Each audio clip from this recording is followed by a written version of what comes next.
atoned through deeds, Blackbeard. Take this pair of eyes. You've served the righteous cause, Leatherrat. These ears are yours. Your power has gathered new. Keep this nose. You've endured hardships, hunted eye. Go with the tongue. And the boom, it is the hardest to turn against a sworn brother. The Yakshas are the mightiest of the 8 legions after all. Be your body hard as metal, meeting death in sores is inevitable. Yet, why did you endure the fish and those carts just as poorly? You rush like wind with a clouded mind. It's your desires that shape what you see. Had your mind been less unsettled, would you still have fallen for that child play? Haste oft blinds while patience illumines. Next time, can you still fulfill as Wukong without budging?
Yo, what's good, chat?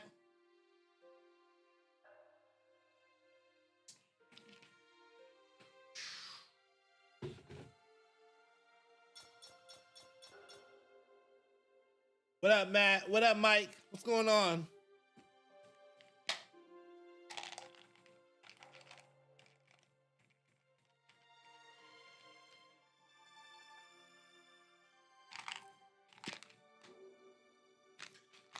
Actually, the Wrigley's.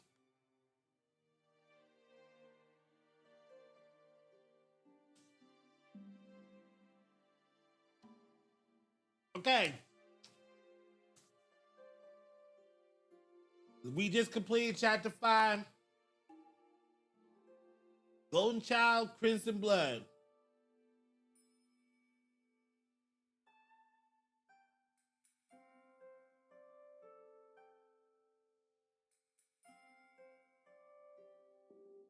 We just going through these things before we head out.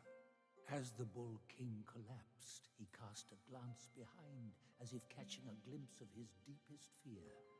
The Red Boy coming to claim his life with the 5 elemental carts and the valiant 6. He wished this day would never come, yet also longed for its swift arrival.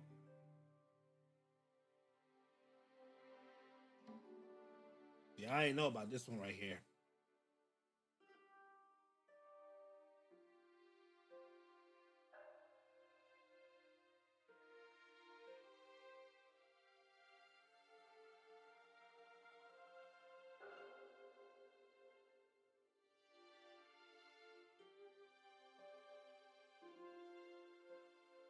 That was Princess Fairfox of Mount Gile. Graced with great wealth, the princess revered the Bull King's immense power. She gladly wed him, despite the ill-suited match. The two shared some joyous days together, until the monk and his disciples came, and Bajia slew the princess. Stories tell that the two bore a daughter, though her fate is unknown.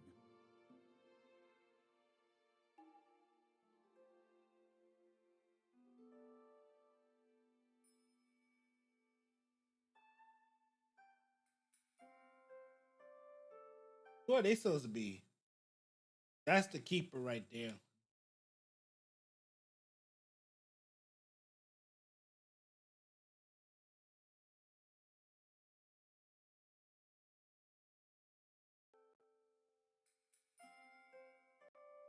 Amid Wukong's rampage through the court, he toppled Lord Lao's pill furnace. A few bricks bearing remnant flames fell here and became the Flaming Mountains. Lord Lao blamed the furnace-tending boy for his negligence and banished him to become the keeper of this place.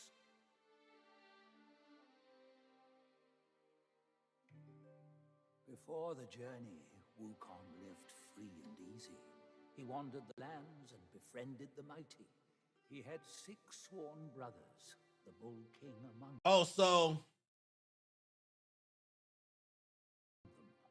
The monkey like and the the PJ. bull both called themselves great sages. They were 2 of a kind. Hey, nephew. As for their parting of ways,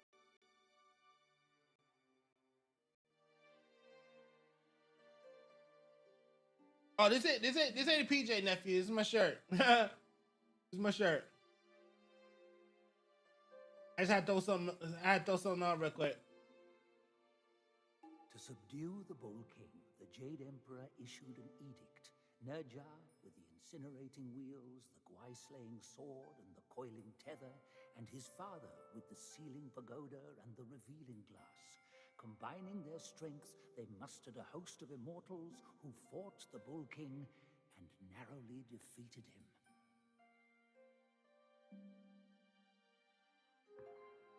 Oh, who was the okay. So that's not the princess. I thought it was.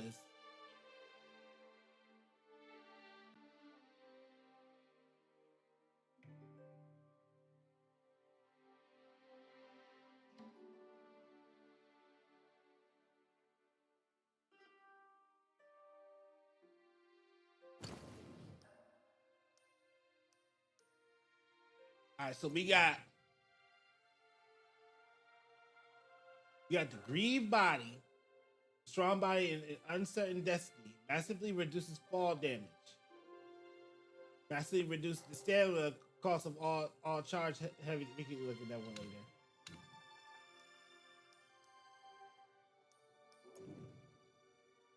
Nil body. Massively reduce the stamina cost of all charge heavy attacks. Everlasting vitality. Considerably increase maximum health.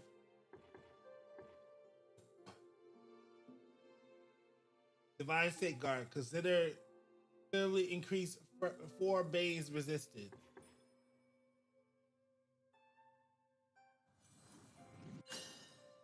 I'll take that one. And we got Princess Fan.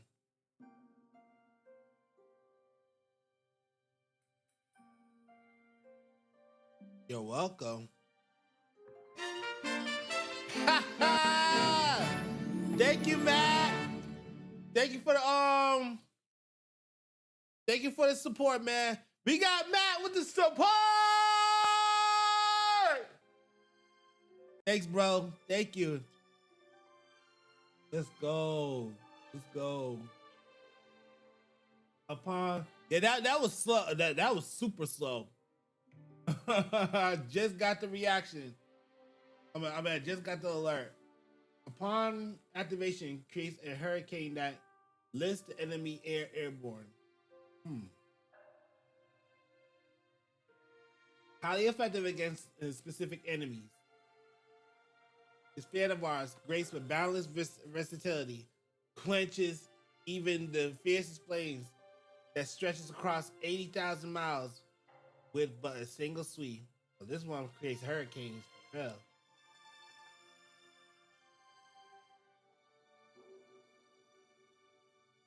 All right. Yagwai King.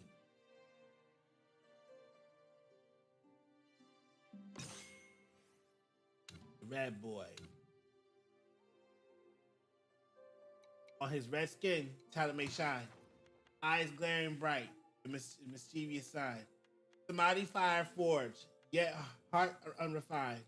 Gate to Mount Lingshan lies within the mind. For many years, Red Boy have been having the same nightmare. In his childhood, he shared his nightmare with his mother. Mother, there were so many people. They were all coming to kill me. And there, once you fall asleep again, you'll forget all about it by tomorrow. Yet the boy was excited. I am very powerful. I defeat monks as tall as mountains, strange birds, fire-breathing statues. I am not afraid of them all. Oh, how brave you are, my dear. He continued. I dreamt that I grew up into an adult with long horns on my head and long spikes on my hands. I could kill a bunch of bad people at once, but there were too many of them. I couldn't kill them all. Later, some strange people I have never seen before came. They hung quietly in the sky, not coming down, just silently watching me from above. But I pulled into her arms. That day ever comes, your father and I will go to the sky with you and kill them all. Will we die? I dreamt that they killed me. I turned into a red lotus flower. And mother, you picked this lotus flower and I became your child again. You continue to chatter. Mother, if I die, would you be willing to give birth to me again? Don't you ever say that again. I'm sorry, Matt. I can't even check the followers over here. I'm streaming through Twitch, but I'm actually streaming simultaneously, so I can't see the followers through here. All right, bro. Hold on. Let me see if I can. Give me a minute, Matt.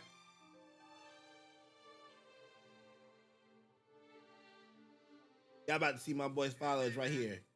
Y'all about to see his followers. 1,087 days. 1,087 days. That's my day one right there, man. Good God. Matt is one of my day ones. Yaksha King. See, this is the dream that he was talking about. This is the dream that he was talking about. Fangs bared, eyes like twin lanterns bright. In battles clash, he finds delight. Agile and brave, with skills so fine, yet lost and wandering, his fates decline. The raging flames had reached the golden hall. The sound of the battle outside was deafening, though they were muffled within. The king, gravely wounded, sat against the wreckage, holding a recently deceased young boy in his arms. A figure stood behind the curtain, silently, such devastation. Don't you see? All because of you. The king remained silent. Whether the Yaksha royal lineage continues or ends depends entirely on your decision today. The king could help but glance around the golden hall. Still able to see traces of his former glory. They say Yakshas are the most resolute, yet you, as their king, are hesitant and indecisive. The king gently stroked his son's face. Body still warm. He wished so dearly that the boy could see the vast and beautiful world. If you have even a shred of lingering desire, why not try my method? The unattainable wish in your heart, I will take care of it for you. King, was he not even allowed to die on the battlefield? King closed his eyes. While he opened them slowly. Since there is no salvation, I will leave me and my son at your disposal. Splendid. It's not too late to understand it now. The figure clapped. The white-clad Taoist emerged from behind. The Taoist approached the Yaksha king, bowed, then sat cross-legged on the ground. He extended his hands above the boy's head and began to chant softly. For long, a small blood red lotus flower emerged slowly from the boy's forehead. Crystal clear and vibrant. Taoist carefully plucked the lotus and placed it into the bowl he carried. The Yaksha king fixed his unblinking gaze intently at the lotus. The figure said, "This red lotus is the essence of your son's soul. To ensure it does not dissipate before successful reincarnation, we will need your life in the water from the river of childbearing." Yaksha king raised his arms, took one last look at the blood lotus. I will do it myself. That's how he was reborn.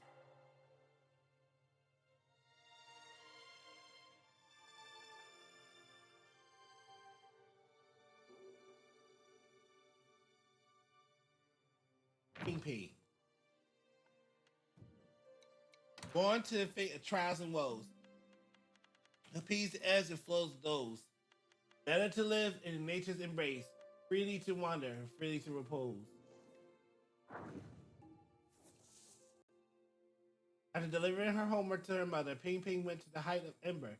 Her brother had asked her to meet him there, saying he had something important to discuss. When she arrived, she saw a red boy standing with his hands on his hips, directing quick as fire, fast as wind, to burn the bull guys to flee as his way of training them. Amused at the scene, he laughed loudly and boisterously. "Brother," Ping Ping called softly. Ever since Red Boy returned from Guani's tutelage, she felt he had changed. Every time she spoke to him, a subtle fear tuggled at her heart. Upon seeing her arrival, Red Boy waved to halt the training and turned to her. "Hey, Ping, let's engage in the game." He proposed. "You will run and I will chase you. Let us see if I can catch you before an incense stick burns out." In the past, Ping Ping would transform into a little fox, leaping through the rocks and crevices, always having the upper hand. Yet this Yet this time, Red Boy shattered her hiding rocks with a single spear thrust, scorching her standing deadwood with a breath of fire. It flew over the cliffs. She jumped across as a red cloud. In less than half the time it takes for an incense to stick to burn, Red Boy effortlessly caught her aside. Mother's teachings are still too gentle. Seeing his sister's gloomy face, Red Boy took her to rest by the cliff in the Curtis Valley. Cheer her up, he twirled his fire point on for her entertainment. Seeing his little sister clapping and cheering, Red Boy asked, "How do you think my skills compared to father's?" Pei couldn't answer. She had never dared to make such a comparison. She took out the fire dates her mother had rewarded her, shared them with Red Boy. Changing the subject to talk about antidotes in the mountains. Seeing this, Red Boy didn't press further and responded perfunctorily. Ping cautiously said, "Brother, you and I have always been the closest. If you have something in your mind, you can tell me. It's not easy for our families to be reunited. I just want to live peaceful in these mountains, away from worldly strife." Gazing at the burning clouds, Red Boy said, "Sister, you should see more of the outside world. There's no such thing as living away from worldly strife. It's just self-deception of losers." Ping wanted to ask him who he was competing with, why he had to compete. Before she could speak, he felt a blow to the back of her neck and fainted. And he had to do that.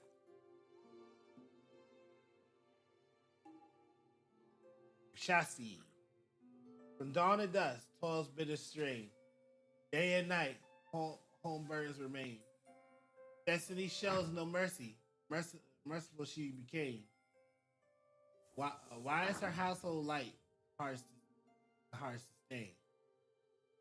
Mount Lingshan, Vulture Peak, before the thunderclap temple. Rakshasi has her intertwined hands tightly, studying her trembling body, striving to appear calm and serene.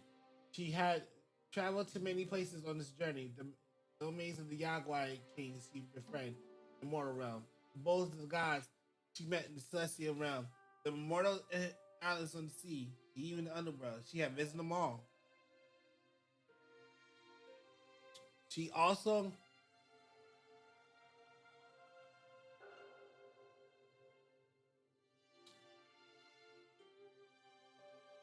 visited the Tashida Palace to seek advice from her master. Yet the latter had only offered heartfelt persuasion. "I ordered you to raise a child, but I did not ask you to be a true mother. Let the boy stir his trouble. As long as you and your husband stay out of it, you will be safe."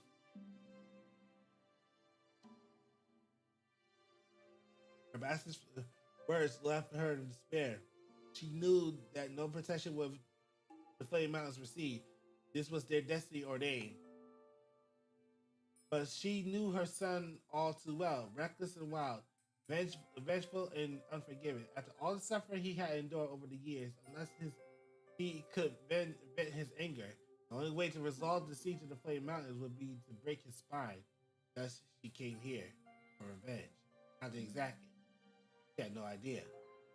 Her mind a blank void. Feeling Rashasi.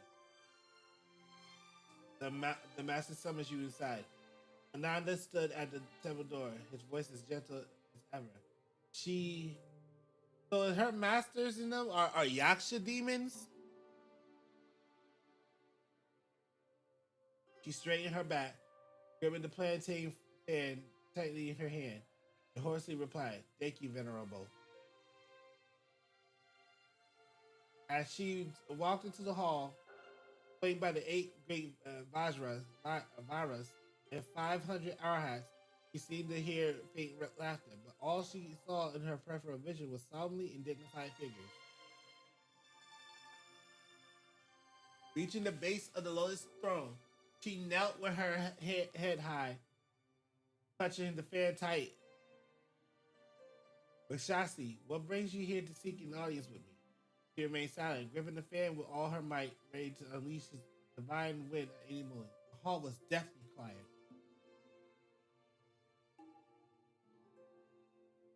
All eyes were on her. She could feel the virus glaring with their angry eyes, our hearts staring with their wrathful gaze, and all the divine figures transforming into fierce visages. I, she lowered her head. I greet you on behalf of my master. A blooming laughter echoed, deafening. Within that laughter, she heard the cries of an infant, the innocent giggles of a child, the roars of adolescence in the cycle of blooming and withering flowers, the growth of grass, and the flight orioles over the millennia. She heard the embers extinguishing in the flaming mountains.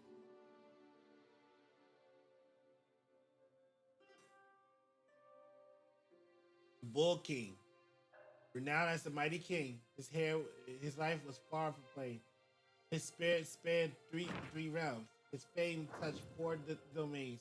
Among the gods, a hero grand, wide and untamed. The sudden arrival of Dharma left his homeland forever changed.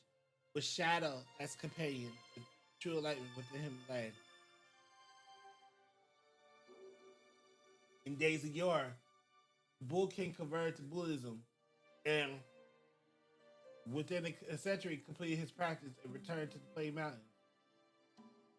Overjoyed,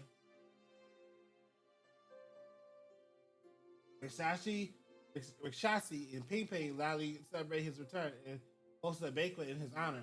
During the banquet, the keeper of the Flame Mountains asked, "My king, why did you return so hastily?" The king replied, "An old friend with whom I had some misunderstandings in the past helped me achieve a great merit. The Bodhisattva then pleaded with the Buddha on my behalf, granting me the grace to return. From now on, I will stay in this mountain and go nowhere else."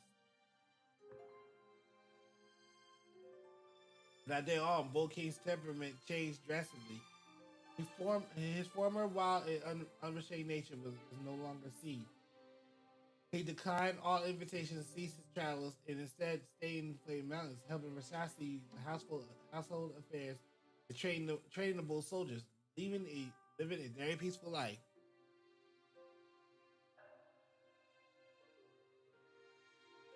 Several decades later, Red Boy received instructions from the Bodhisattva and returned to Flame Mountains to serve his parents. The family of four enjoyed a period of peace. However, Rashasi gradually noticed something unusual about the Bull King. He became increasingly thin, his face showing signs of aging, and he ate less, as if weighed down by heavy worries. More strangely, the Bull King sometimes transformed into his original form, retreating to the mountain peak, retching.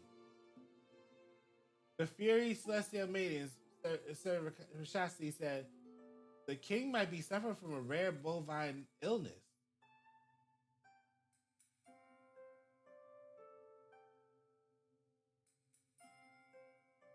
The Fox Maiden surveying Ping Ping said, "The king, aware of his past sins, might have learned an ascetic practice in Mount Lingshan, is now undergoing it." The keeper of the Flame Mountain said,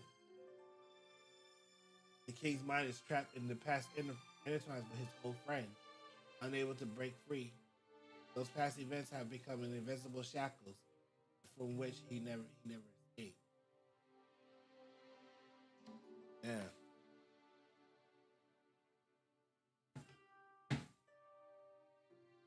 All right. I believe it's time. On to the next chapter. Just get it. Chapter 6. Unfinished.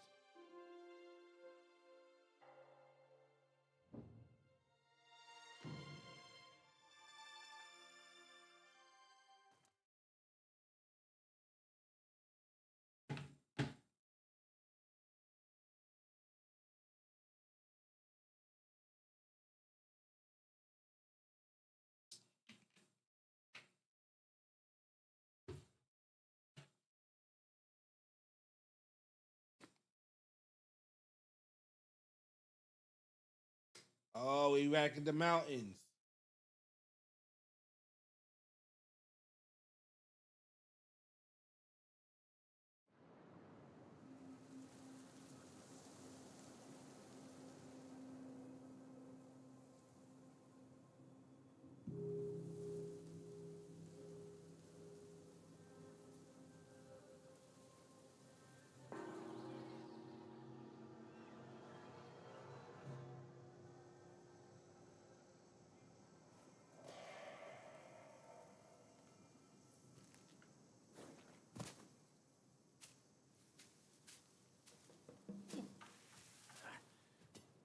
We're getting home, son. Not getting all worked up. Oh. That old monkey is going to be at the mountaintop no matter what. We don't Oh, have look at to the horn. rush. A-Star! We've gathered the 5 relics just as he said. All we need now is the 6th one he has.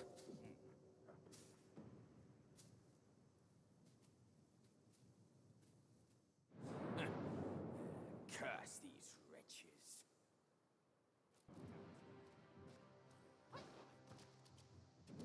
I simply can't. Oh, is it the, I'm good. How you doing? Oh, it's getting cloudy. Must be the celestial gods coming through.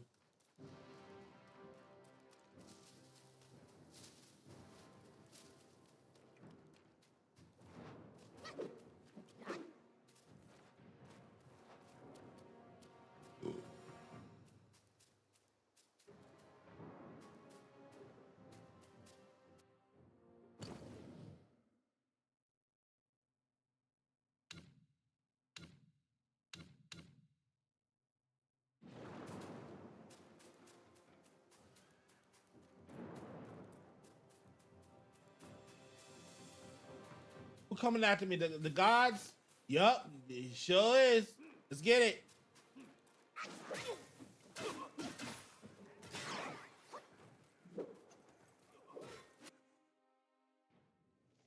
A hound soldier.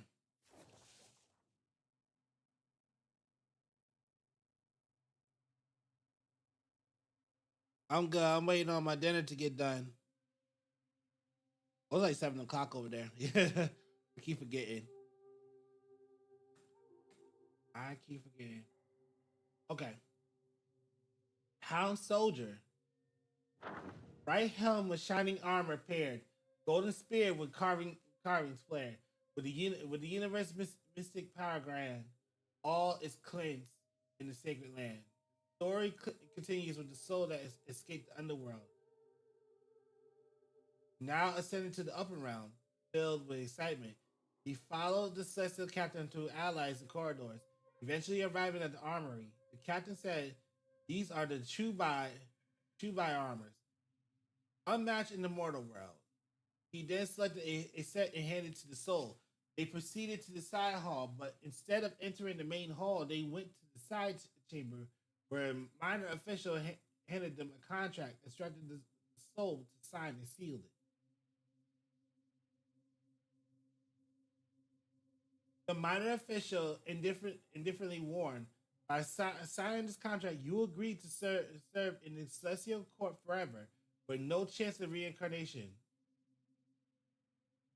The soul, glancing around at the grandeur of the palace and the elegance of the celestial beings, signed and sealed the contract immediately. The celestial captain then led the soul to the Tashida Palace. Again, they did not enter the main hall, but turned through the corridor to a massive tower at the back.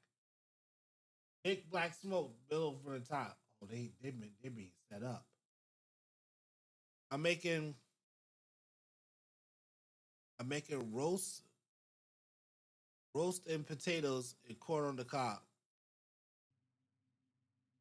Roast potatoes and corn on the cob. Okay, roast chicken. Thanks, Matt. Roast chicken, roast turkey. Yeah, that makes me want to go back to Kroger and get some chicken quarters. It's just roast. Oh, it's a roast. Okay.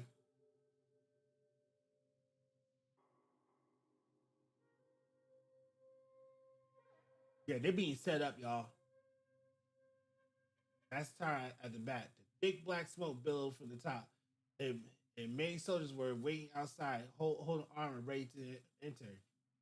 As Soul stepped inside, he felt the scorching heat. Numerous furnaces blazed with fierce flames, and a giant cauldron hung above, melted copper and iron. A Dallas boy with a fan approached, smiling. Celestial soldier, heed my plea. Your flesh is gone. Your soul must be. Bound to armor, fierce and bold. In battles fought, be brave yet hold. For if you falter, heed this call. Your very soul shall perish, fall. With with that, the boy pushed the soul into a mold, arranging the armor pieces. Still be withered. The soul saw the giant cauldron tilt above him, pour a molten metal. His piercing screams echoed through the tower. Woo! He got set up, boy. Now I put potatoes in the roast. Oh, I know what you're talking about. Okay, I got you.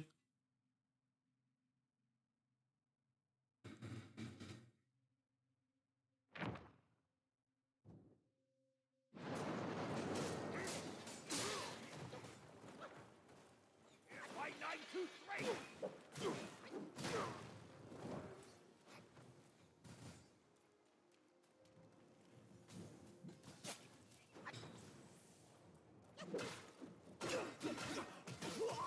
Jackal soldier.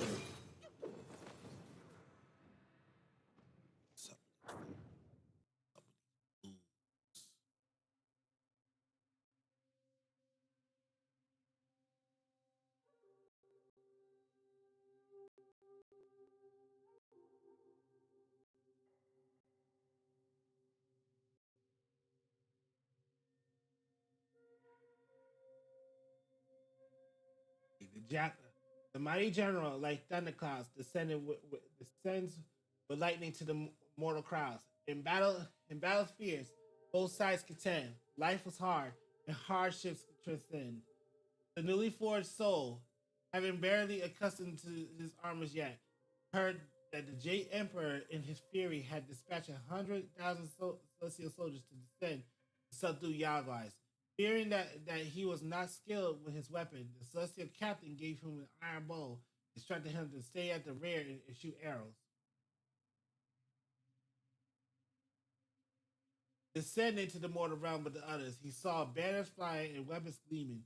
18 celestial nets covered the mountains, and it seems all celestial beings, be they constellation officers or admiral, had come to surround the area tight. The battle raged with relentless fury.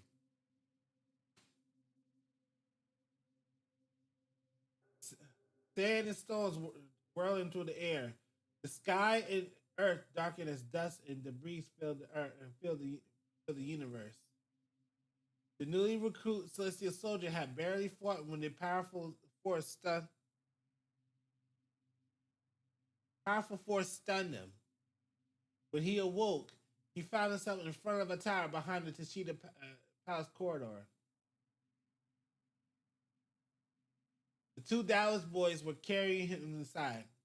The Dallas boy greeted him with a smile. Luckily, your armor isn't ruined, or you couldn't be healed. As he spoke, the boy pushed him into a mold, arranged the armor pieces, and poured boiling metal over him again. Emerging from the quenching pool, a lightning flash sent him back to the battlefield. That's crazy.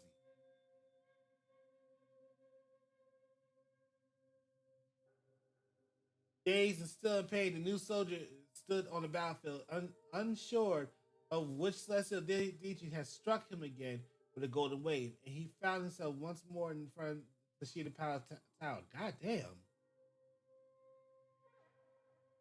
Well, Sammy, how you doing, bro? I think he was burned, drowned, and shot, but each time his armor remained whole.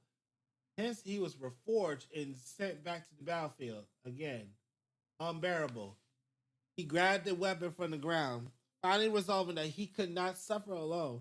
rebelling against the celestial court seemed the only way out. You know what I just realized, chap? Sometimes heaven have dark features as well. I'm doing all right. How about you? I'm doing great, Sammy. I'm doing great. Glad you with us, bro. Yep. Well, I realized heaven is not always what it seems. There's some dark shit over there too. There's definitely some dark shit up in the heavens as well. But who am I to judge?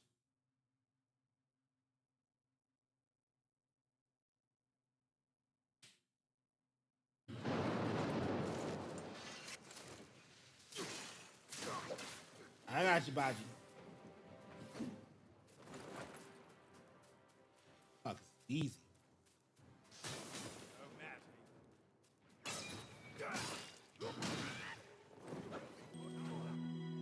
What up, Ant? What's going on, my guy? Eagle Soldier.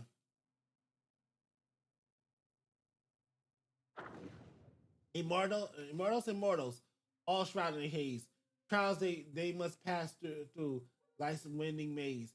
How many find wisdom, break free from the chain, escaping the cycles of suffering and pain? 3 men died on the same day, and their souls met in the underworld. Kneeling before the judge pointed him to one soul and said, "In life you were a thief, robbing and injuring others, bullying the innocent. Now I sentence you to the mountain of knives to atone for your sins." The man wailed, "My kins burnt gold and silver paper ingots for me, and they could fill 10 storerooms. If you show mercy, all the wealth is yours." The judge remained unmoved, flicked his sleeve, and had the underworld soldiers take him away. The judge then pointed to the second soul and said, "You shall be reborn as a human." The soul protested. Identity practiced Buddhism, did many good deeds, and never harmed any living being. Why must I endure to suffer a reincarnation? The judge replied, "A human may see 100 springs, but the grass knows only one. Being reborn as a human is already a privilege. Do you wish to be reborn as a beast?" The soul was displeased and said, "Life as a human is arduous. I practice Buddhism, and it should grant me escape." The judge snorted coldly. Today, Bodhisattva Siddhigarba. Oh, work was short. I actually left early because I realized I got some more hours. So I took a few so I left early just so I could rest. Today, Bodhisattva Siddhigarba Siddhigarba is not here. Whether you escape or not is not up to you. You flicked his sleeve and the world soldiers took him away. Had to be reborn again. So one went to hell. One soul went to hell is suffered for his deeds. The other one is being said to be reborn. What is this one right here? Finally, the judge pointed to the last soul and said, "In life, you stole mind cores and made pills which harm lives." You stole mind cores and made pills which harm lives. I send you to the pool of blood to cleanse your sins before you can reincarnate. Just as he was about to have the underworld soldiers take him away, the celestial captain in golden arm flashed into the hall, threw a military order on the table. It said, "He has attained profound enlightenment. This is a summons from the celestial court. The admiral has sent me to escort him to become a celestial soldier." Hearing this, the soul was overjoyed and quickly followed the celestial general out. Peace out, bitches! I know that's right. Yo, I know that's right. Boy, I tell you. My man was like, peace out, bitches.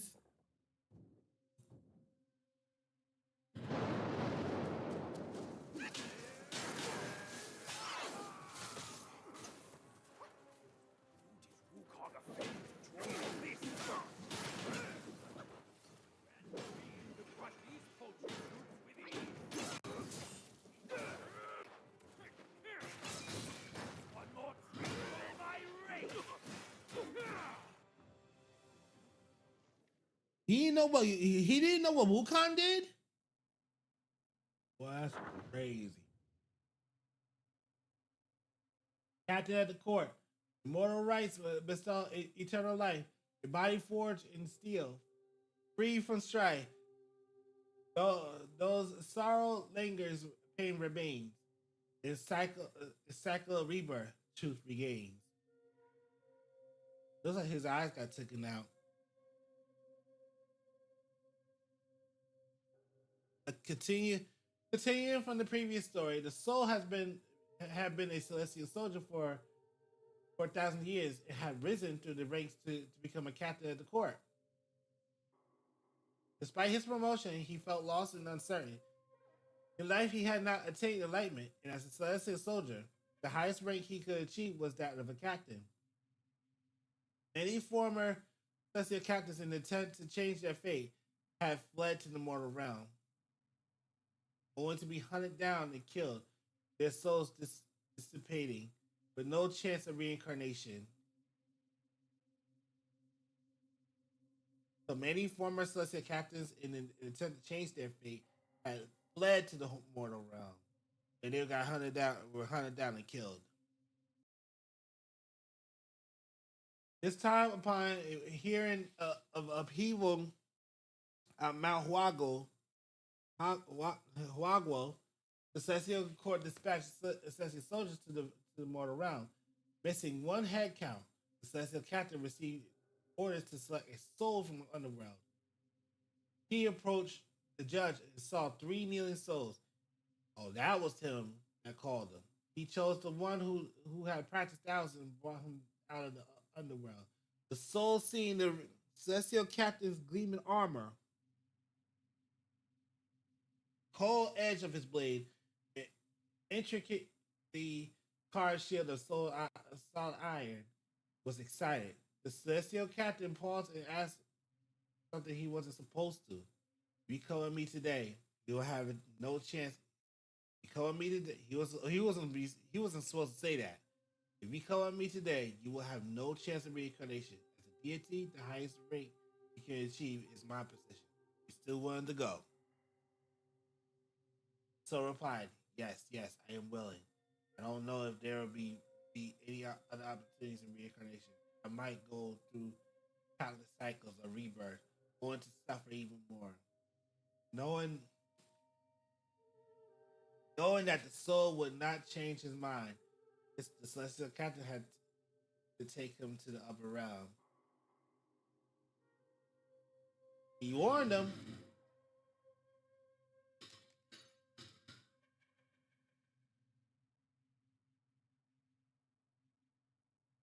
I'm about to go ahead and use that fan in a minute.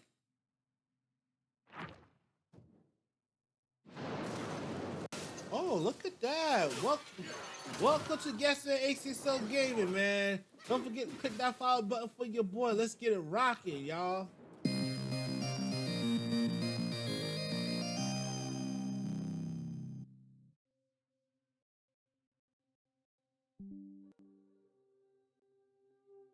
So anybody ever saw like the new zodiac signs now? According to the new zodiac sign, it appears that I'm a Capricorn. According to the new zodiac sign. Ain't that some shit?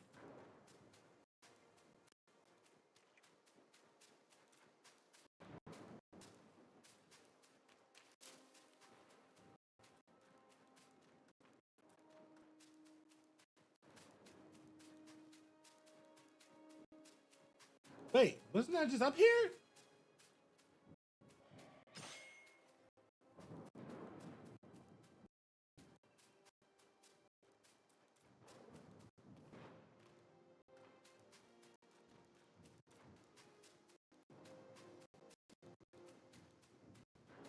They're taking out the monkeys, right?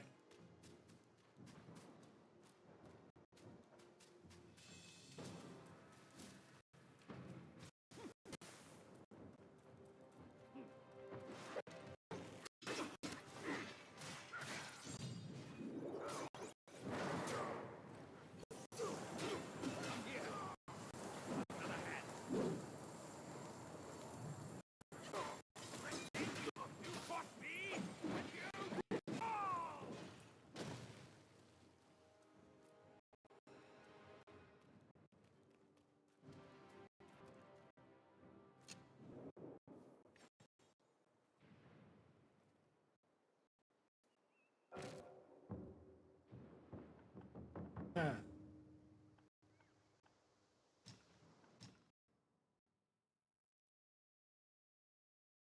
The Yaksha mask of outrage.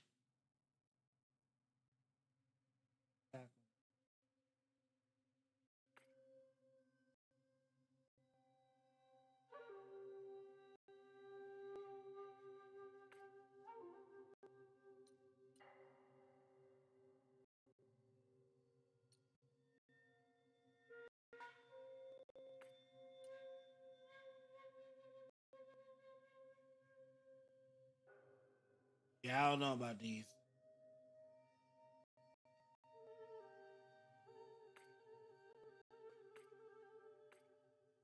Okay, I'll give it a shot.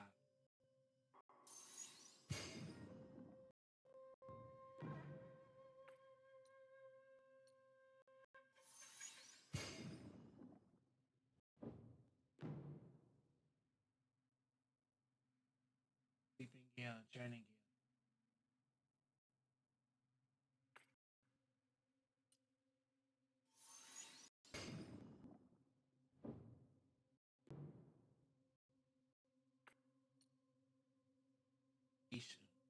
The rage within significant pieces. Damage both dealt and taken.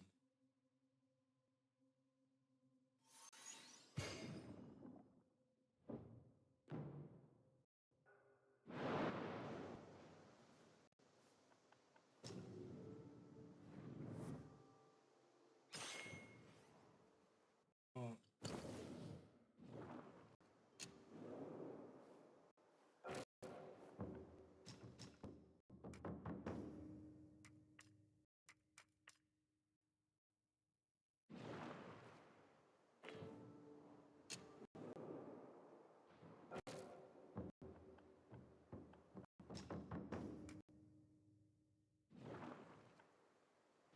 Why dawdle here?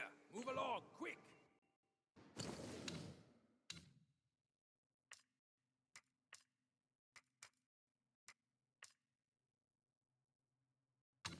brand.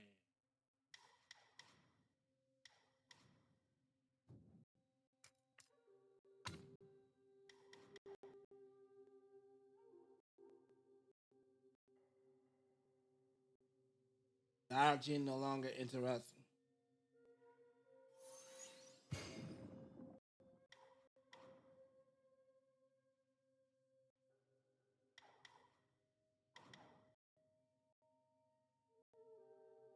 Practice.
Each town level considered.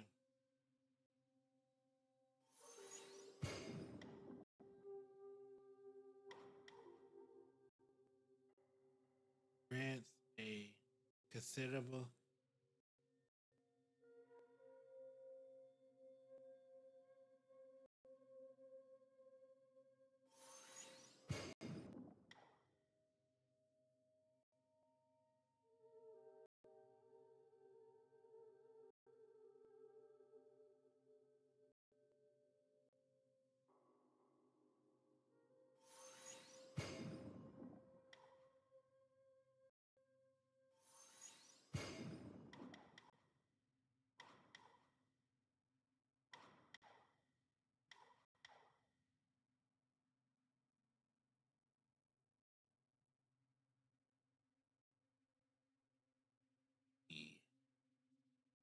vengeful mirage.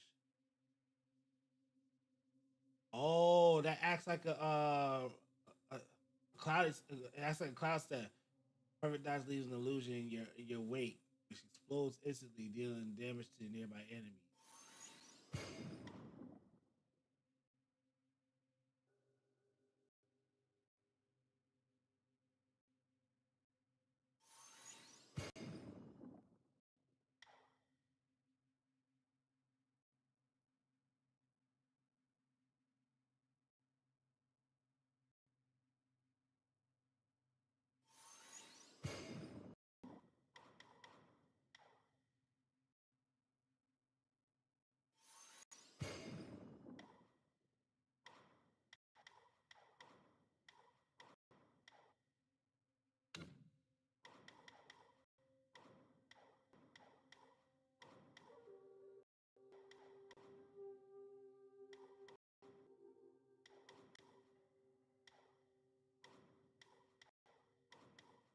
I never used to thrust. I always stick with the pillar.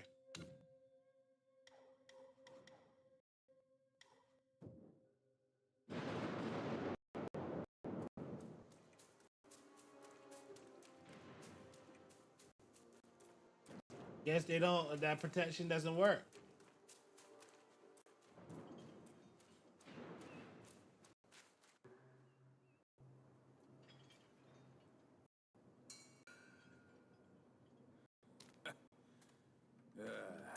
Bad luck. It's a dead end.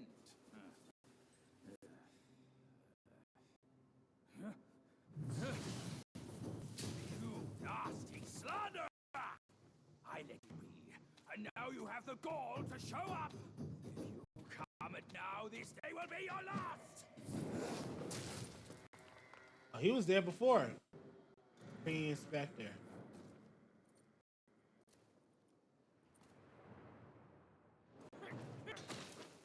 One more treat for my sake.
Damn. What's up, Tommy? What's going on, bro?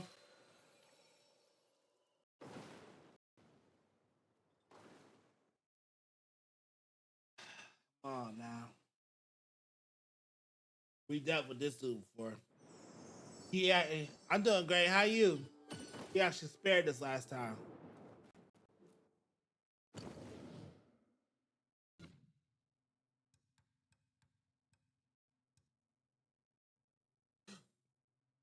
How's life over here, man? Life is lifing right now.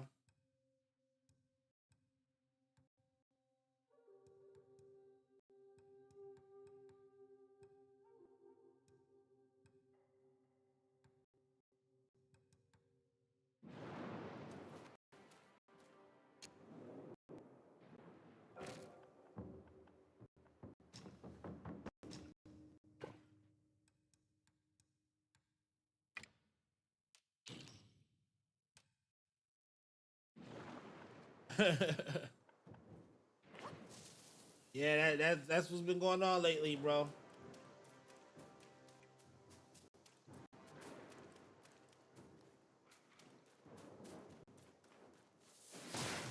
God damn, motherfucker.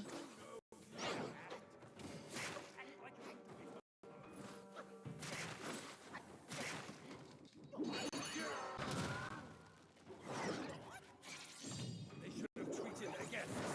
Now we're on our own.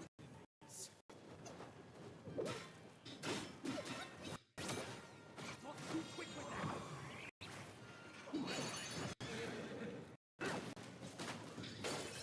Let's have it. Don't let it go to your head.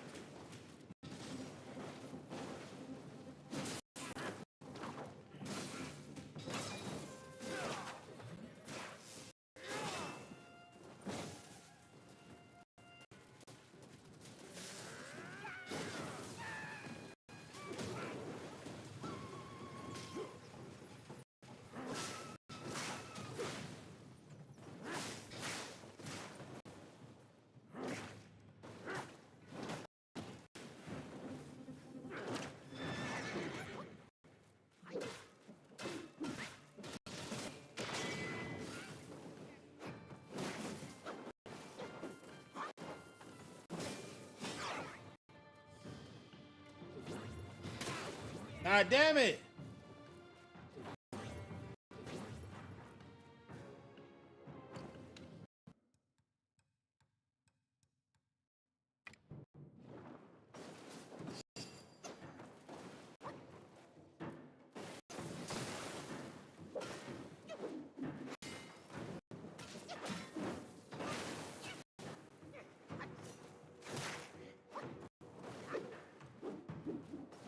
Don't tell me you backed out again, Baji.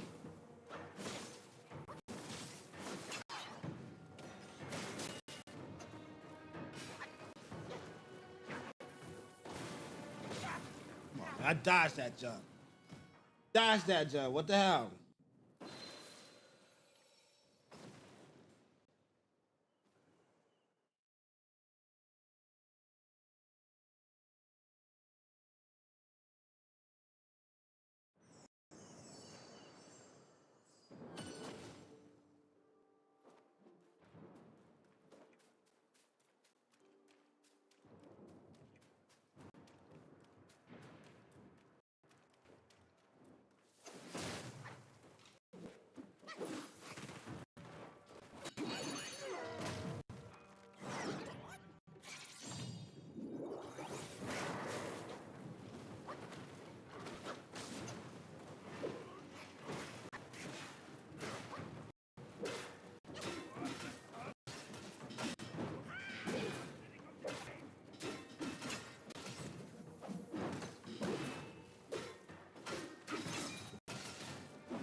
Oh, we smoking his ass.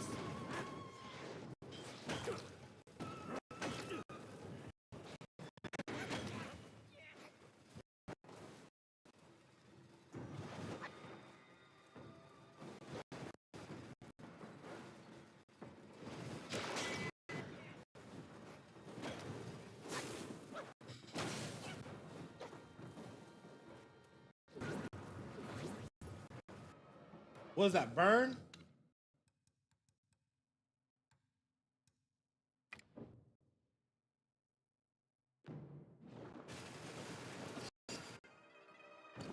Nah, that's you gotta cool.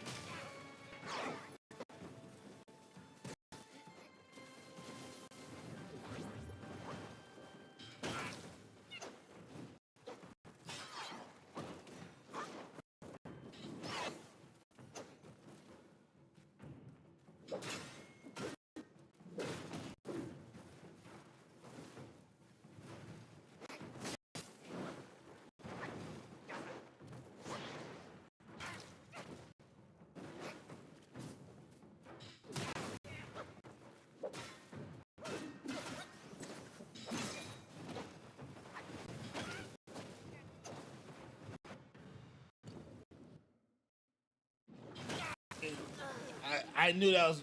I knew that shit was coming.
Man, no mercy.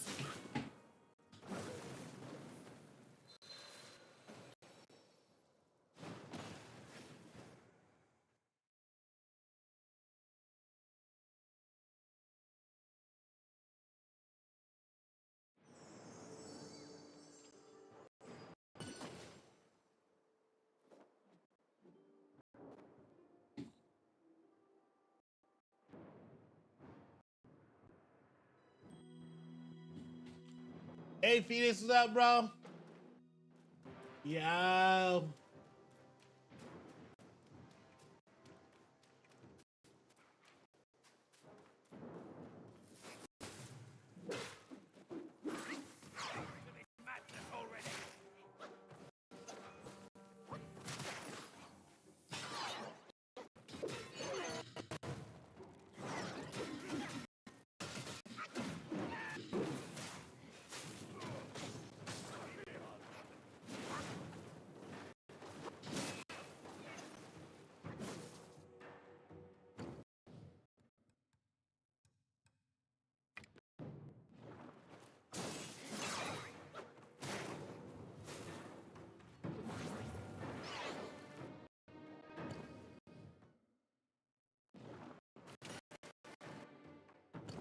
Still shot.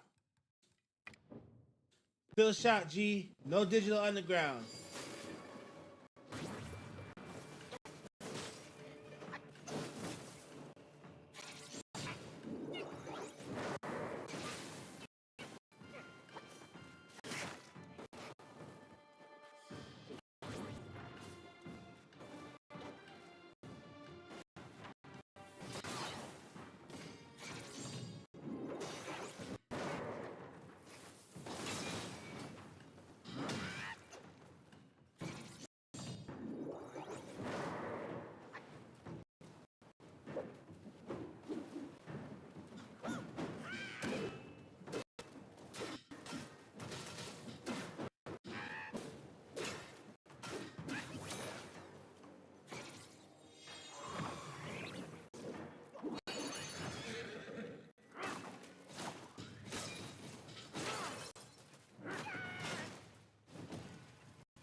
Motherfucker, show me no mercy here.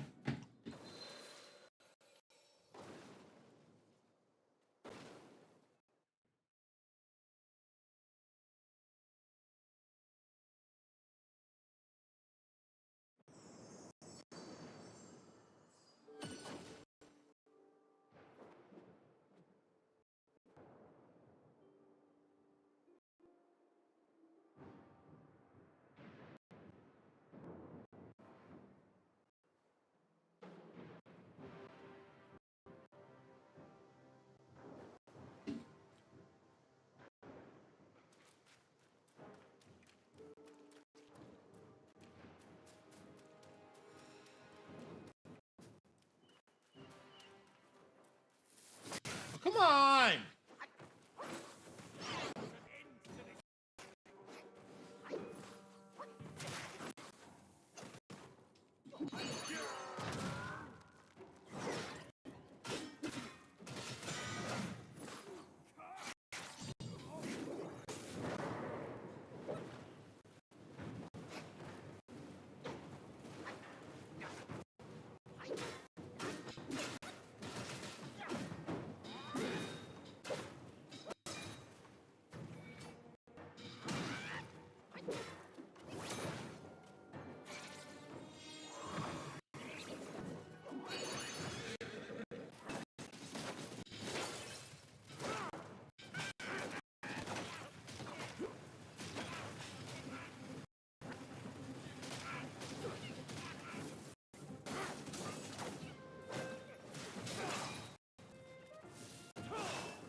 All I've been doing is just ducking and dodging, ducking and dodging. That's all I'm doing.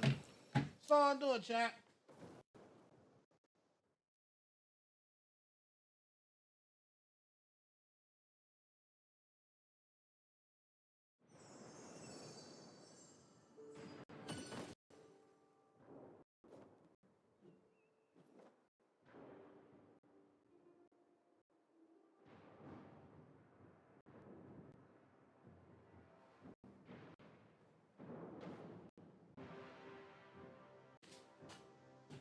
Fading cloud.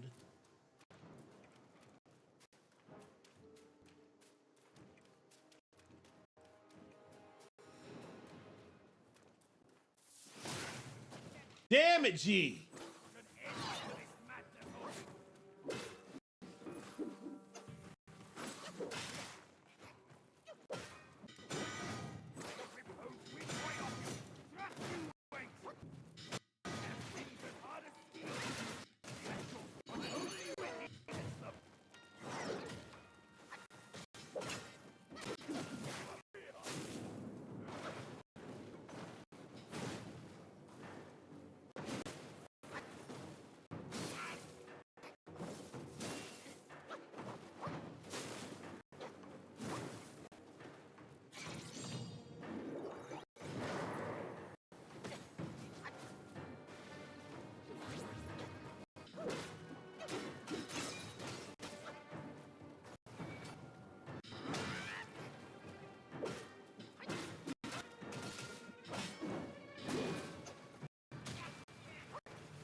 Good God.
Yeah, throw the whole shit away.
What in hell?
Looking at this real quick, chat. Hold on.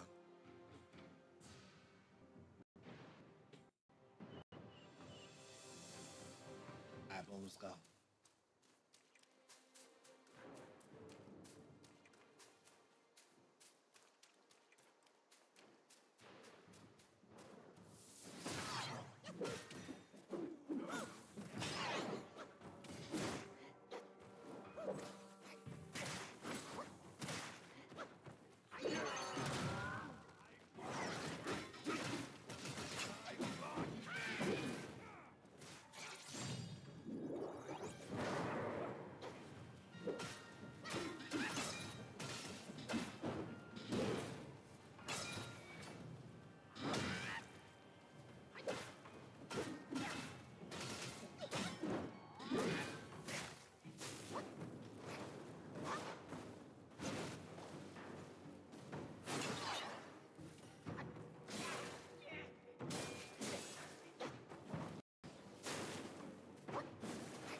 playing hardball here.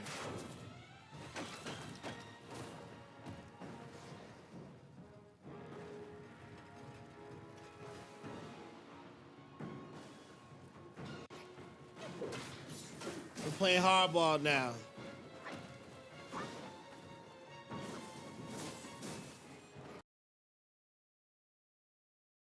So it's at that last piece of energy. They start to play hardball.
Yo, come on, bro.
Oh my god, it was at the last hit.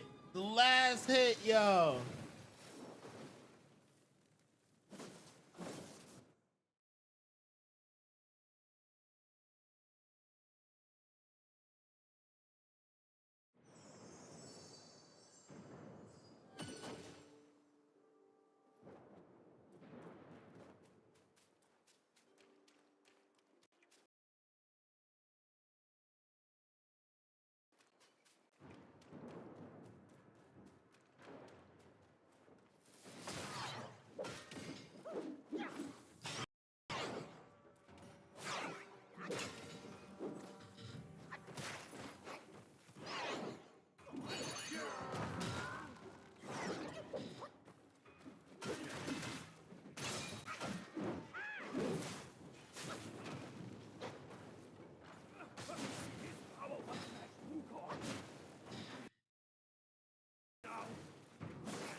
I missed him?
Oh, I didn't know I got that.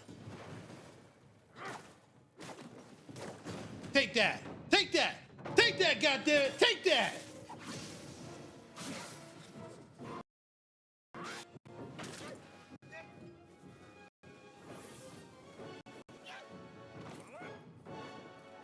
Hey, Betty, how you doing? Ooh, he ripped his head off! Nimbus!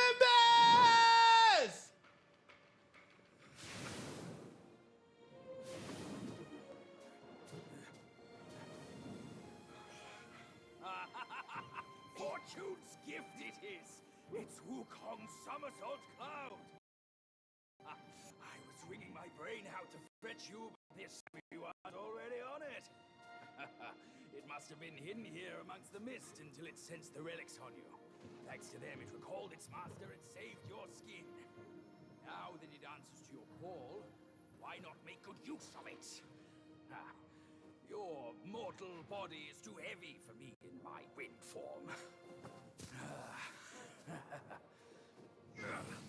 All these henchmen of the court, what draws them to this mountain? Let's find out! As we should. As we should. Somersault cloud. One somersault covers it. That must be, I know, right? One somersault covers 100,000 miles.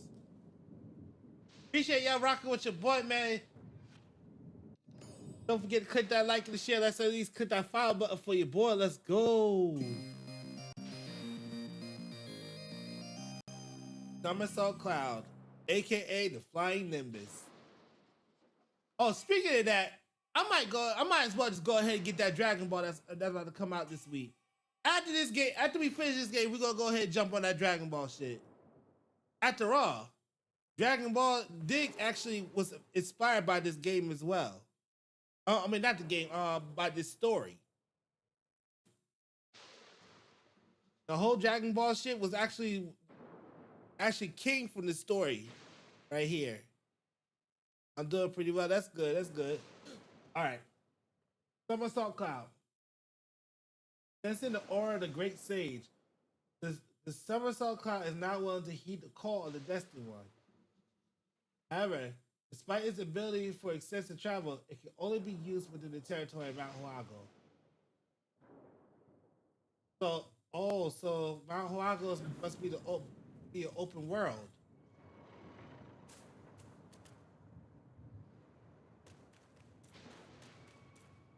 Let me check the space.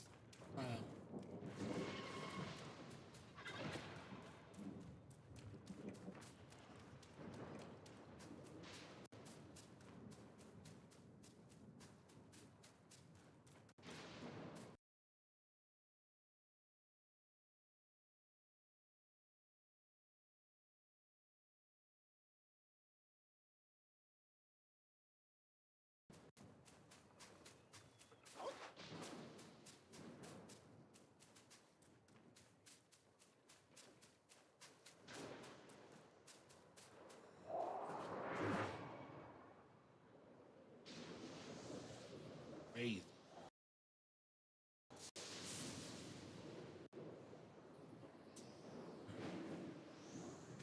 Yo.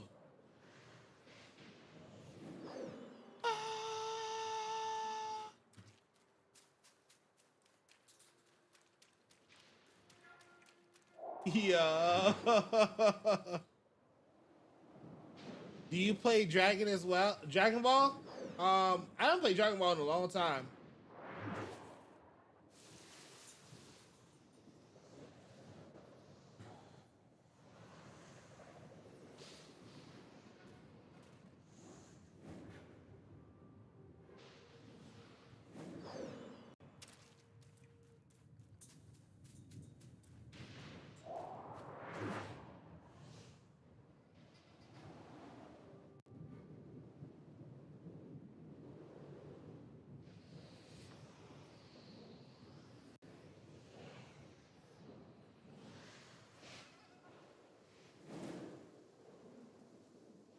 Yeah, this must be an open world, y'all.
Damn.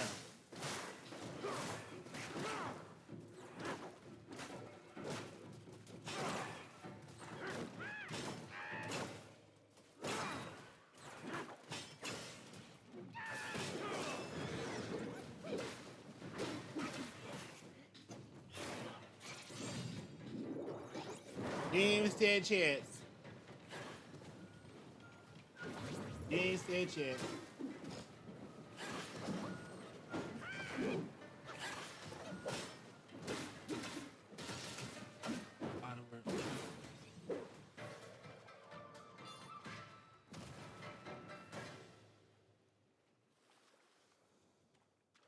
The G-long of waves.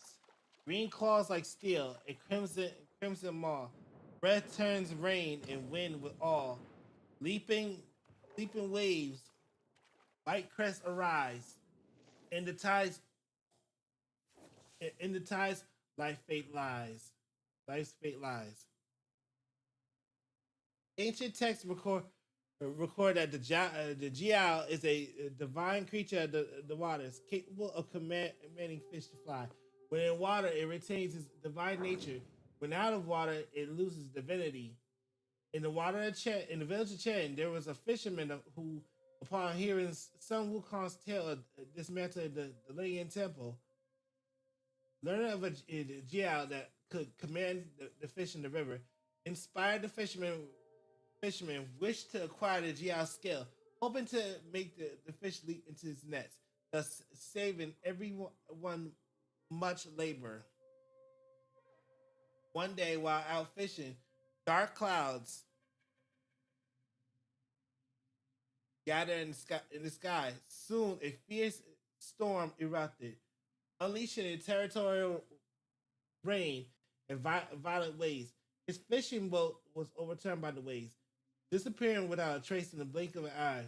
By a stroke of fate, as he sank to the riverbed, he encountered the Jiao deity patrolling the river and was saved. The fisherman pleaded earnestly for the deity to teach him some skills. Moved by the compassion, the Jiao deity taught him some practice of water beings. Several days passed without the fisherman's return. Everyone assumed he had drowned in the storm. They prepared a simple coffin and planned to erect a cenotaph in his memory. On the day of the funeral, a downpour ensued, and a large Jiao emerged from the river. It swept its long tail, bringing many fish ashore. The villagers rushed to the river bank and saw the Jiao transformed into the fisherman. Walking out of the river, they were both astonished and overjoyed. However, at the return home, the fisherman soon felt his spirit weary and only regained his vitality when he returned to the water. It was then that everyone realized that he could no longer live on land.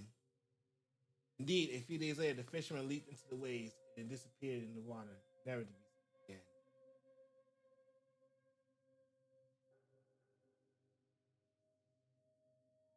He was a Guai. Supreme Celestial Inspector. The mighty inspector, the Emperor's guard so grand, rise fiery wheels at the celestial gate to stand, upholding justice silent and stern. With one steel whip, the souls burn. In the celestial court, it was a well-known fact among gods and Buddhists. In the celestial court, it was a well-known fact among gods and Buddhists that the Tei Thunderclass Supreme, also known as the Supreme Inspector, was the Jade Emperor's most loyal enforcer. If his gaze was fixed upon someone, it spelled certain doom. Admiral Tianpang, who wasn't that Baji Tianpang, Admiral Tianpang, who was cast down to become a pig, served as a prime example. Once a prominent rising star, he vanished without a trace after the Supreme Inspector reported him.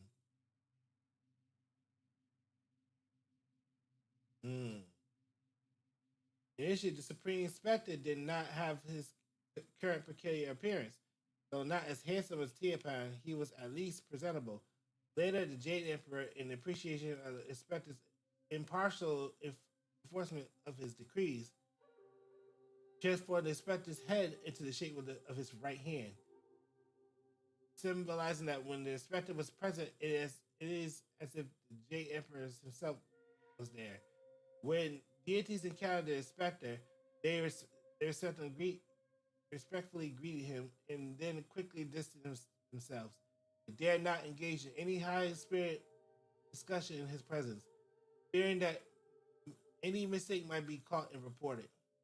Although the inspector had no close companions, he did have some interactions with the old god of very high rank in the Celestial Court, aside from the Jade Emperor. Some immortals said that since the inspector willingly took on such a significant role, he deserved to endure his solitude. Every advantage came with a disadvantage. Others argued that the inspector accepted this appealing position precisely because he preferred not to socialize, finding himself perfectly at ease in content in his role. Opinions were divided, and no consensus was reached. As for what the inspector truly thought, no one knew.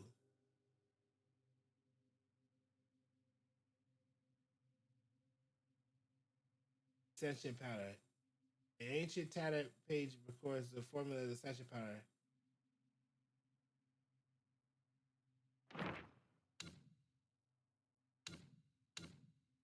Constantly increase defense when in water.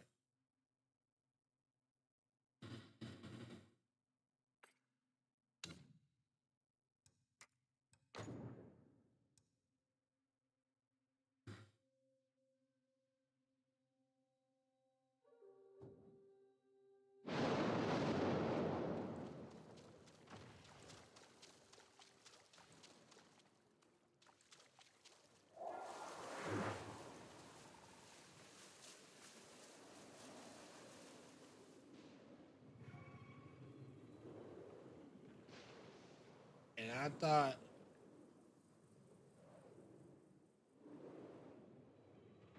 thought I would be straight.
Not messing with y'all.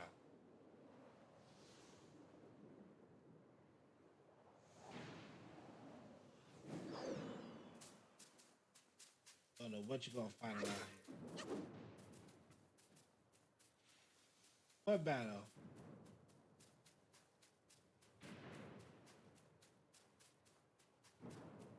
What battle?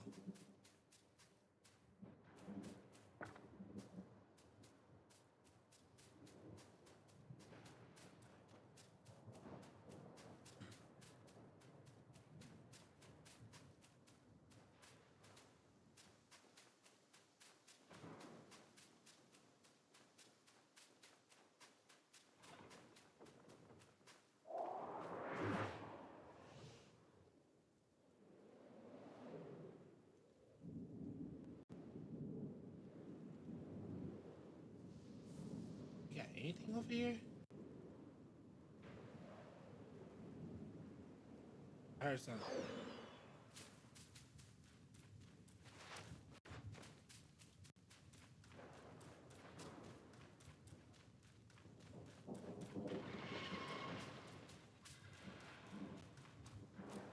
I heard something over here.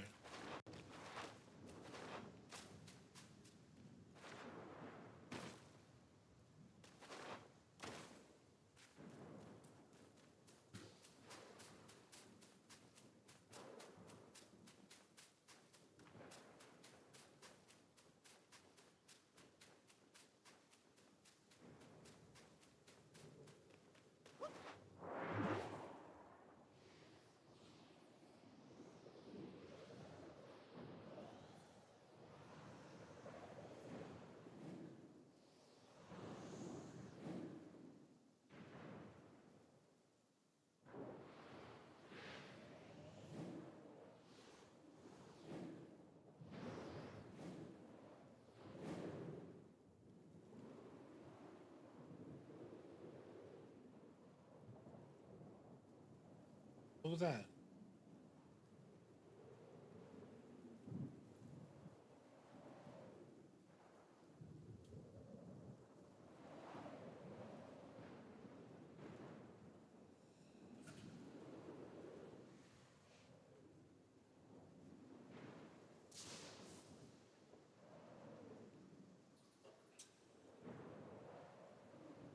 I thought I heard something.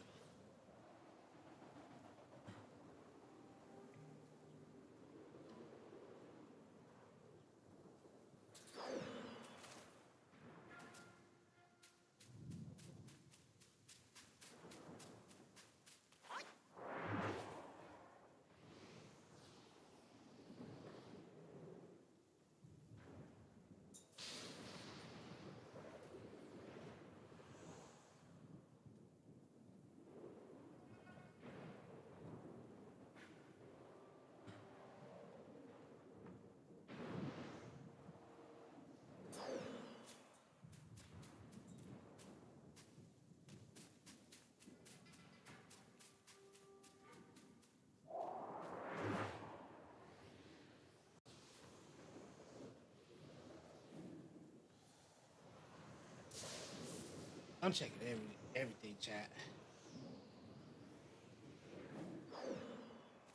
Today's Tuesday. Hey, when the game come out?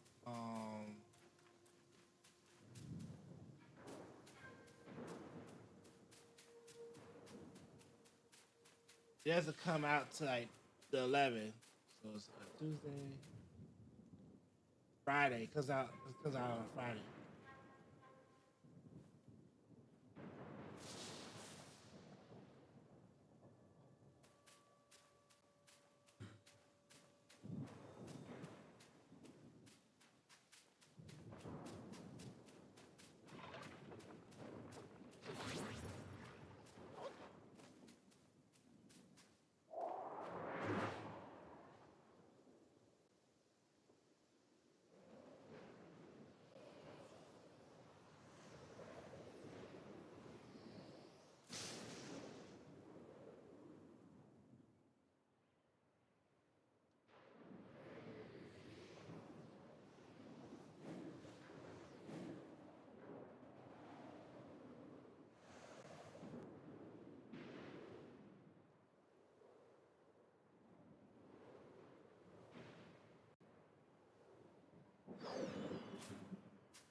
see no battle.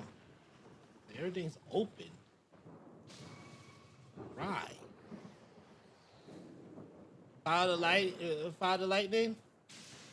I know that, but I'm trying to see if there's any secrets or any like special bosses or whatever. Like for instance, this one I accidentally bumped into this boss over here, and then we got another figure over here.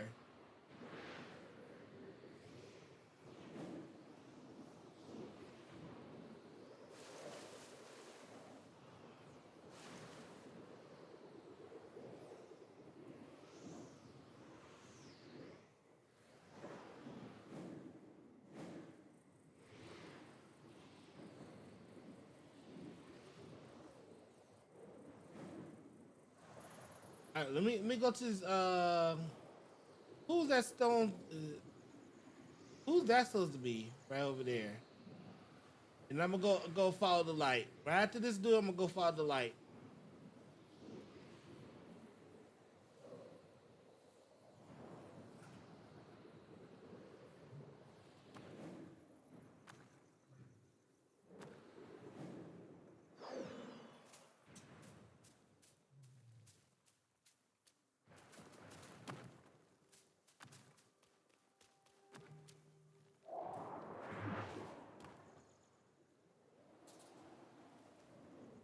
Can't talk to him? Ain't trying to speak, bro. Alright, let me follow the light. Let me go ahead and follow the light.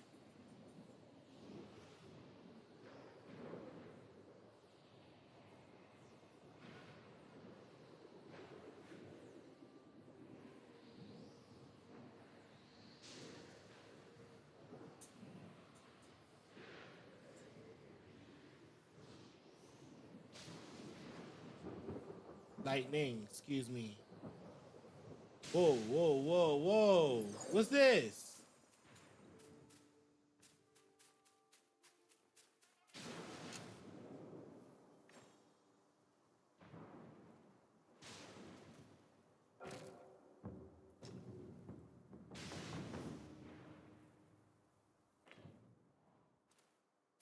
What I don't understand is, you bastards killing my car. No, that ain't my peoples. Who did all this?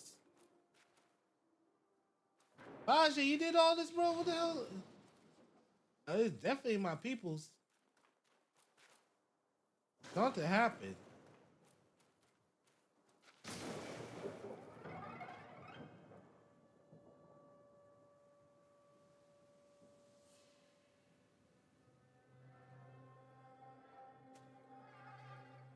Stop it, idiot!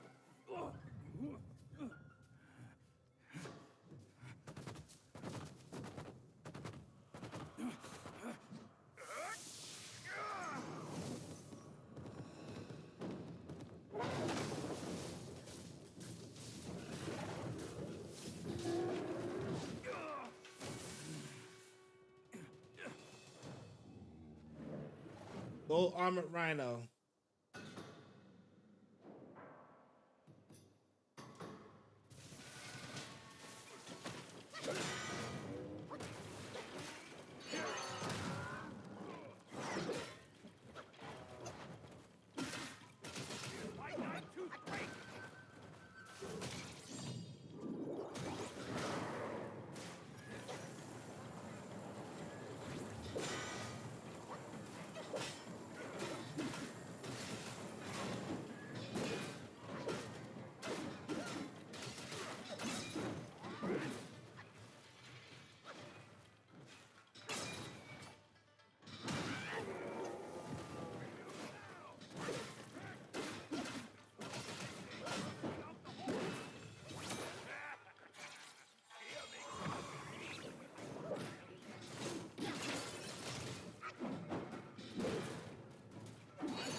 I got hit?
And he blew his horn.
Oh my god.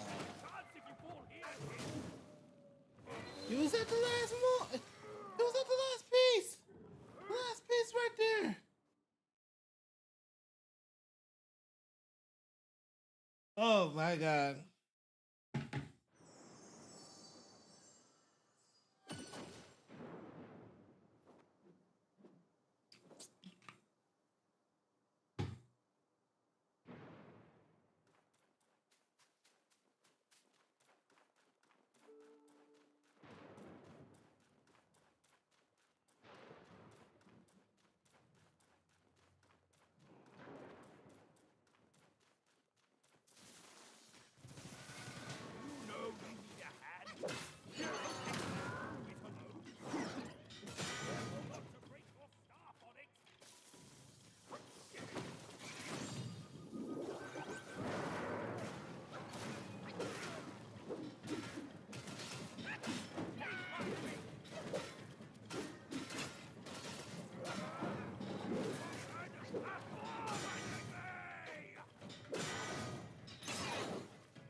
Yeah, Doro.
He ain't that bad, chat.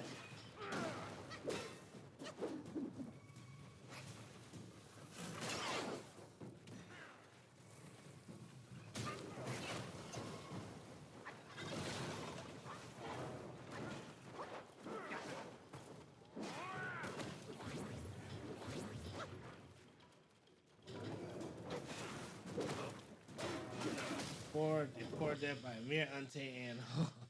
God damn. Screw you, Baji.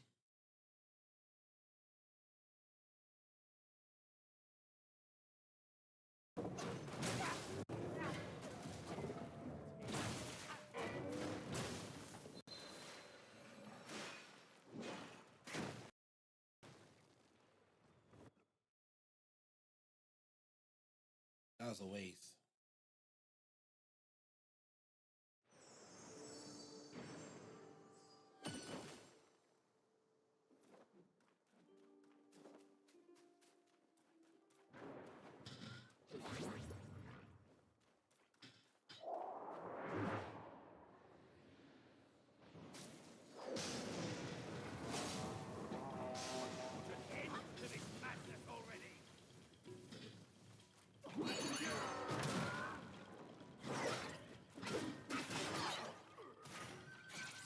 Oh, you bastard!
Oh, come on!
teeth. The giant teeth inside. That's crazy. What's that?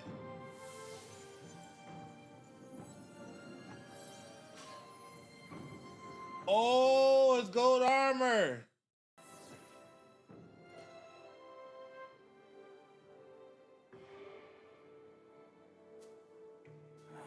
It can't be. Wukong's gold Zotzi armor.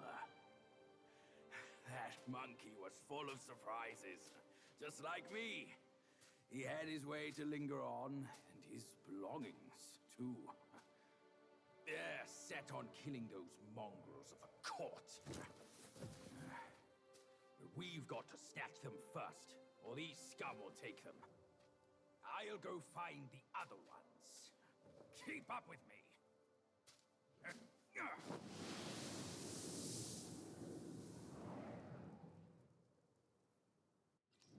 Gold Susie armor.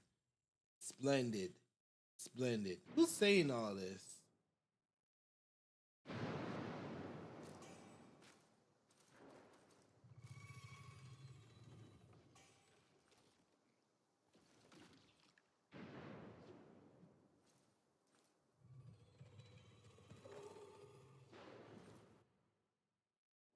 Gold armor rhino. With thunderous horns and armor of gold so bright, one can charge forth. The ground quaking with might. Form of strength. No evil dares draw near. An unyielding heart, never held dear. It was well known that Sun Wukong, after being tampered in Lord Lao's furnace,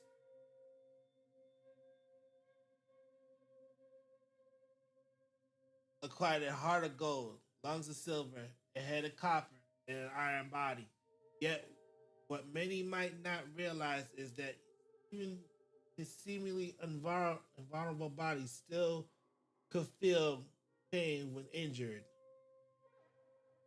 Hey Leo, what's going on? He was pinned beneath the mountain for 500 years, with no visits from his underlings, sustained only by the mountain deities and keepers, who provided him with iron pellets and molten copper. He suffered injuries from the Samadhi wind at Yellow Wind Ridge,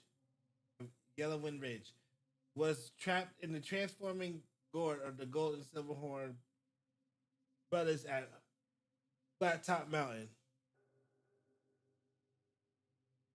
Scorched unconscious by the Samadhi fire at Withered Pine Stream, beheaded in the kingdom of Chechi,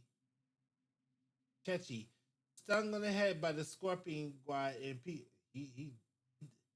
went through a lot. Imprisoned within the golden symbol in the New West, captured in the golden light trap at the Temple of Yellow Flowers, had his heart gouged out in the kingdom of Biku, and endured the Titan headband curse numerous times.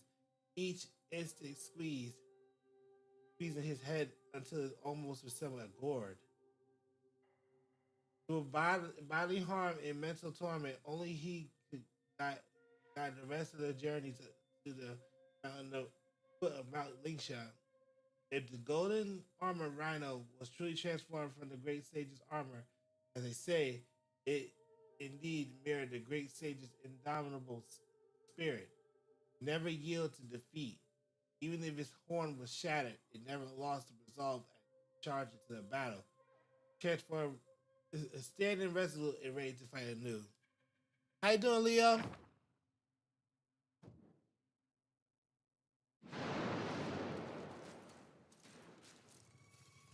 Oh, what the hell?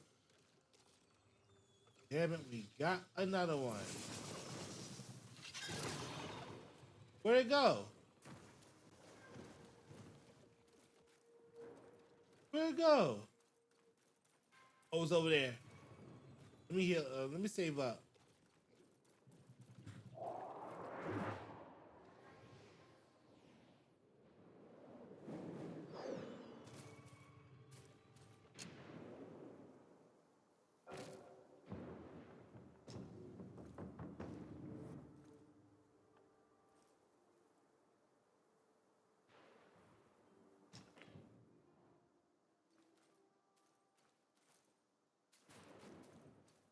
You gotta catch up to him.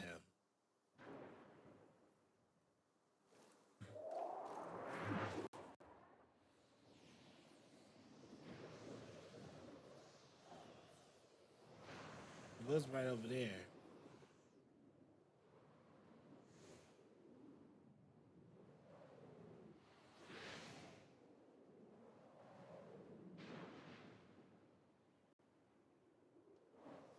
Where can he go?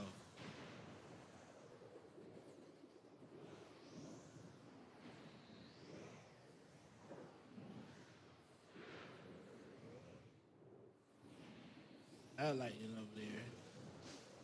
But I saw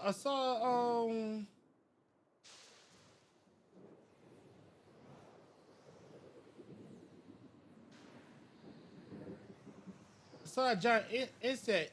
He was holding Wukong's antennas.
The TriStar deer. No, the TriStar is the horse.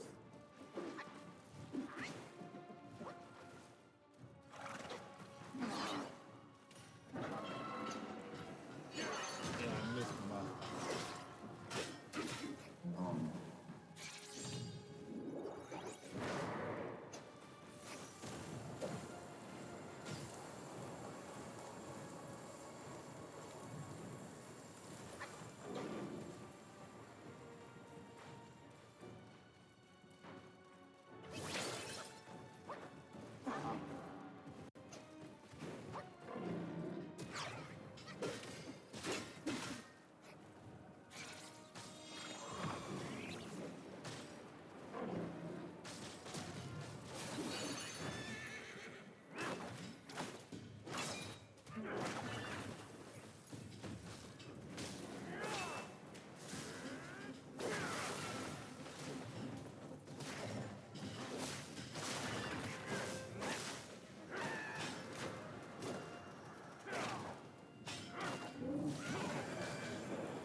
I think that'll do it for me, y'all.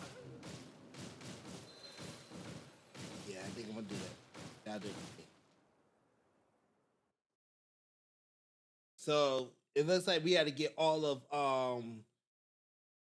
Wukong's armors that's like laying hidden in this land.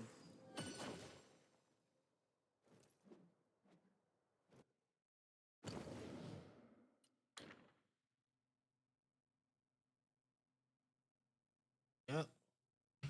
Yeah, collect the rest of his armor, chat. So, all right, that'll do it for me, y'all. See who we can rock with. All right, Twitch. Who we got over here? Alaska.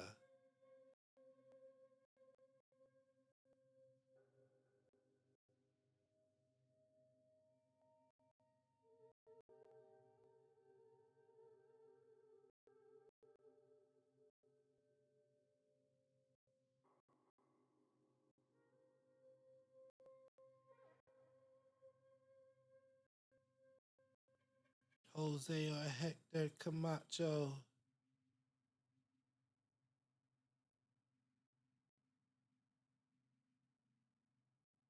Lucy Street. She was on earlier.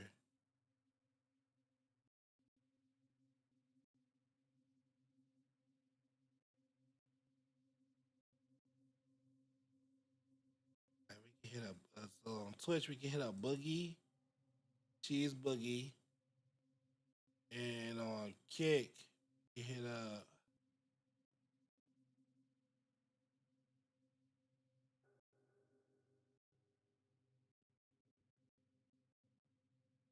We can hit up Miss Melissa.